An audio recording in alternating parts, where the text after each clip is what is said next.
அஸ்ஸலாமு அலைக்கும். Welcome to my Mami's kitchen. இந்த வீடியோ வந்து பெருநாளைக்கு முந்தின நாள் எடுத்தது, அதாவது கடைசி நோன்பு அன்னைக்கு எடுத்தது. நோன்பு பெருநாள், ஹஜ் பெருநாள் எப்போ வந்தாலும் சரி முந்தின நாளே பார்த்திங்கன்னா பாதி வேலைக்கு மேலே முடிச்சு வச்சுருவேன். அப்போ தான் நோன்பு அன்னைக்கு பிரியாணி பண்ணும்போது கொஞ்சம் இடைஞ்சல் இல்லாமல் இருக்கும், கொஞ்சம் ஃப்ரீயாகவும் இருக்கும். இன்றைக்கி நான் என்னெல்லாம் ரெடி பண்ண போகிறேன் அப்படின்னு பார்த்துடலாம். பெருநாள் வந்துருச்சு அப்படின்னாலே பிரியாணி பண்ணிடுவோம். பிரியாணிக்கு சைடிஷாக தக்காளி ஜாம், அதுக்கப்புறம் வந்து பிரெட் அல்வா பண்ணிடுவேன். ஸ்வீட் மிட்டா, குலோப் ஜாமுன் என்னால் என்ன முடியுமோ எல்லாமே ரெடி பண்ணி வச்சுருவேன். அன்னைக்கு தேவையான பொருள்லாம் பார்த்திங்கன்னா காலையில் போய் வாங்கிட்டு வந்துட்டேன். பிரியாணிக்கு வந்து சீரக சம்பா அரிசி பொங்கலாம் அப்படின்னு அதுவும் வாங்கிட்டு வந்துட்டேன். அப்புறம் வந்து மில்க் மேடு, ஸ்வீட்லாம் பண்ணுறதுக்கு மில்க் மேடு கொஞ்சம் தேவைப்படும். அதுக்கப்புறம் பிரியாணிக்கு தேவையான மசாலா, சிக்கன் பொடி, தேவையான எல்லா பொருளுமே பார்த்திங்கன்னா காலையிலே வாங்கிட்டு வந்துட்டேன். அப்புறம் இஞ்சி பூண்டு பேஸ்ட் வந்து இன்றைக்கி கொஞ்சம் ஃப்ரெஷ்ஷாக அரைக்கணும். ஏன்னா நோம்பில் அரைச்சது ஃபுல்லாகவே காலியாகிடுச்சு. கரம் மசாலா, இஞ்சி பூண்டு பேஸ்ட்டு 2 விதமாக அரைச்சேன் இல்லையா, அது 2மே காலியாகிடுச்சு. திரும்ப அதே மாதிரி 2 விதமாக அரைச்சி வைக்க போகிறேன். கரெக்டாக ஒரு 11 மணிக்கு பார்த்திங்கன்னா வேலையை ஆரம்பித்தேன். ஒரு 2 மணிக்கெலாம் பார்த்திங்கன்னா இஞ்சி பூண்டு பேஸ்ட்டும் அரைச்சி முடிச்சுட்டேன். அதுக்கப்புறம் வந்து நாளைக்கு பிரியாணி பண்ணுறதுக்கு ஒரு 1.5 கிலோ வெங்காயம் வந்து நல்லா தொலி உரித்து வச்சுருக்கேன். நைட்டு ஒரு 8 மணிக்கு அப்புறமா இதை வந்து நல்லா ஸ்லைஸ் பண்ணி பாக்ஸில் போட்டு ஃப்ரிட்ஜில் வச்சுருவேன். ஏன்னா பெருநாள் அன்றைக்கி வெங்காயம் வெட்டிகிட்டு இருக்க முடியாது. அது கூடவே கொத்தமல்லி, புதினா எல்லாமே ரெடி பண்ணிவிட்டேன். தக்காளி பழம் வந்து நாளைக்கு தான் கட் பண்ணுவேன். இந்த வேலை பார்க்கும்போது பார்த்திங்கன்னா தக்காளி ஜாம் பார்த்திங்கன்னா ரெடி பண்ணிகிட்ருக்கேன். ஒரு 3/4 கிலோ தக்காளி பழம் வந்து வெந்நீரில் போட்டுட்டு அது தொலி உரித்து அரைச்சி இந்த அளவுக்கு வடிகட்டி இப்போ காய்ச்சிட்டுருக்கிறேன். இது கூட பார்த்திங்கன்னா ஒரு 10 பேரிச்சம்பழம் வந்து வெந்நீரில் ஊற வச்சுட்டு உள்ளே இருக்கிற அந்த கொட்டையை எடுத்துகிட்டு நல்லா அரைச்சி வச்சுருக்கேன். இதையும் தக்காளி ஜாமோட ஊற்றி மிக்ஸ் பண்ணணும். அப்புறம் பிரெட் அல்வா பண்ணுறதுக்கு தேவையான எடுத்து வச்சுருக்கேன். மஞ்சள் பூசணிக்காய் வச்சு மிட்டா பண்ண போகிறேன், அதுக்கு எல்லாமே எடுத்து வச்சுருக்கேன். தக்காளி ஜாமுக்கு வந்து இங்கே எல்லாமே கொதிச்சிட்ருக்கு. இப்போ வந்து அரைச்சி வச்சுருந்த அந்த பேரிச்சம்பழம் பேஸ்ட்டு இதோட சேர்த்துற வேண்டியதான். இந்த டைமில் வாசனைக்கு ஏலக்காய் தூள் எல்லாம் சேர்த்து நல்லா கெட்டியாகி வர்ற அளவுக்கு நல்லா மிக்ஸ் பண்ணிகிட்டே இருக்கணும். கெட்டியாகி வந்ததுக்கப்புறமா நெய்யில் முந்திரி, கிஸ்மிஸ் பழம் வறுத்து சேர்த்துட்டோம் அப்படின்னா தக்காளி ஜாம் வந்து ரெடி ஆயிரும். தக்காளி ஜாம் அங்கே ரெடி ஆகிட்டு இருக்க டைமில் பார்த்திங்கன்னா பூசணிக்காய் மிட்டா பண்ணுறதுக்கு அந்த பூசணிக்காயில் உள்ளே இருக்கிற விதையெல்லாம் எடுத்துகிட்டு 4 கட் பண்ணி குக்கரில் சேர்த்துருக்கேன். தேவையான அளவு தண்ணி ஊற்றிட்டு லோ ஃப்ளேமில் ஒரு 3 விசில் வச்சு எடுத்துட்டோம் அப்படின்னா நல்லாவே வெந்துடும். வெந்ததுக்கப்புறம் என்ன பண்ணலான்னு பார்த்துடலாம். அதுக்கப்புறம் பிரெட் அல்வா பண்ண போகிறேன். பிரெட் அல்வா பண்ணுறதுக்கு நான் வந்து பிரெட் எல்லாத்தையும் பார்த்திங்கன்னா எண்ணெயில் வந்து நல்லா ஃப்ரை பண்ணி எடுத்துட்டேன்.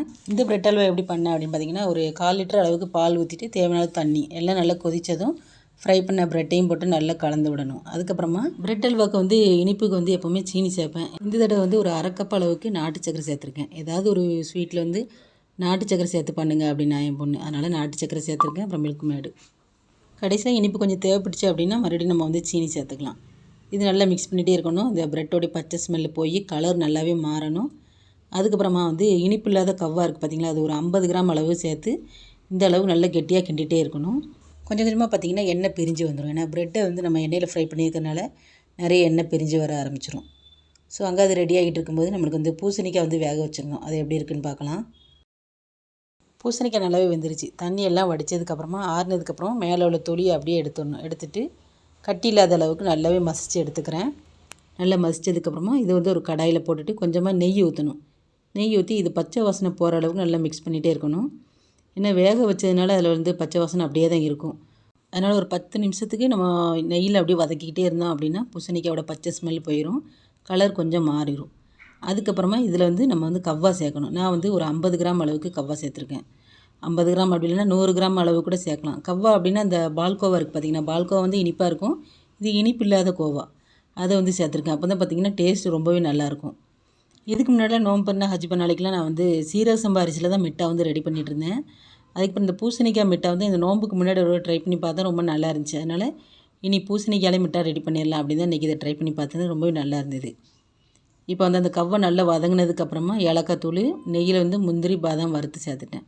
இது நல்லா மிக்ஸ் பண்ணிக்கிட்டே இருந்தோம் அப்படின்னா நல்லாவே கெட்டியாகி கலர் மாதிரி மிட்டா வந்து சூப்பராக ரெடி ஆயிரும். இந்த சைடு பார்த்திங்கன்னா பிரெட் அல்வா சூப்பராக ரெடி ஆயிடுச்சு. இதில் வந்து நெய், அதுக்கப்புறம் எண்ணெய் எல்லாமே கொஞ்சம் அதிகமாகவே சேர்த்துருந்தேன். பிரெட் அல்வா கெட்டியாகி வர வர அந்த நெய் வந்து அப்படியே மிதக்க ஆரம்பிச்சிடும். அதனால் மீதி இருந்த நெய் எல்லாத்தையும் நான் வந்து இந்த பூசணிக்காய் மிட்டாவில் சேர்த்துட்டேன். சீரக சம்பா அரிசிலையும் இதே மாதிரி மிட்டா பண்ணலாம். அது எப்படி பண்ணணும் அப்படின்னா சீரக சம்பா அரிசியை நல்லா கழுவிட்டு 1/4 லிட்டர் பால், கொஞ்சமாக தண்ணி ஊற்றிட்டு அடி பிடிச்சிடாத அளவுக்கு நல்லா லோ ஃப்ளேமில் வச்சு நல்லா குலைவாக வேக வச்சுக்கணும். வெந்ததுக்கப்புறம் நல்லா மசிச்சு விடணும். அரிசி முழுசாகவே இருக்கக்கூடாது. நல்லா மசித்ததுக்கப்புறமா இதில் நான் என்னெல்லாம் சேர்த்தனோ அதே மாதிரி அதுலேயும் சேர்த்தணும். கொஞ்சம் எல்லோ ஃபுட் கலர் சேர்த்து நல்லா மிக்ஸ் பண்ணிகிட்டே இருந்தோம் அப்படின்னா ரைஸ் மிட்டாவும் சூப்பராக ரெடி ஆயிரும். அவ்வளோதான், அல்ஹம்துலில்லாஹ். பெருநாளைக்கு முந்தின நாள் பார்த்திங்கன்னா எல்லாமே ரெடி பண்ணிட்டேன். பிரெட் அல்வா, அப்புறம் ஸ்வீட் மிட்டா, அது கூடவே தக்காளி ஜாமும் ரெடி பண்ணிட்டேன். டைமும் பார்த்திங்கன்னா நான் நினச்ச மாதிரி கரெக்டாக நோம்பு திறக்கிற நேரம் வந்துருச்சு. 6:30 மணிக்கிட்ட ஆயிடுச்சு. அதனால் நோம்பு திறக்க வேண்டிய வேலையை பார்க்கணும் அப்படிங்கிறதுனால வேலையை இதோட முடிச்சிட்டேன். கடைசியாக இந்த குலோப் ஜாமுன் மட்டும் பண்ண முடியாமல் ஆயிடுச்சு. ஏன்னா இதுக்கே பார்த்திங்கன்னா டைமும் ஆயிடுச்சு, உடம்பும் பார்த்திங்கன்னா ரொம்ப டயர்ட் ஆகிட்டு. அதனால் ஜாமுன் இன்னொரு நாள் பண்ணிக்கலாம் அப்படின்ட்டு அதை மட்டும் வச்சுட்டேன். ஸோ அல்ஹம்துலில்லாஹ் கடைசி நோம்பு ஆயிடுச்சு. ஸோ இப்போ தான் நோம்பு வந்த மாதிரி இருந்துச்சு. அல்ஹம்துலில்லாஹ் அதுக்குள்ளே கடைசி நோம்பில் இருக்கோம் இன்ஷா அல்லாஹ். ஸோ இந்த நோம்பு நம்மளுக்கு எந்த அளவுக்கு சிறப்பாக சந்தோஷமாக இருந்துச்சோ, இதை விட இன்ஷா அல்லாஹ் அடுத்த வருஷம் நோம்பு இன்னும் அதிகமாகவும் சிறப்பாகவும் சந்தோஷமாக இருக்கணும் அப்படின்னு நான் வந்து துவா செஞ்சுக்கிறேன். நீங்களும் துவா செய்யுங்க.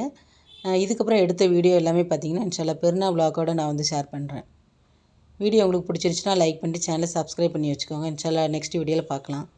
தேங்க்ஸ் ஃபார் வாட்சிங். அஸ்ஸலாமு அலைக்கும்.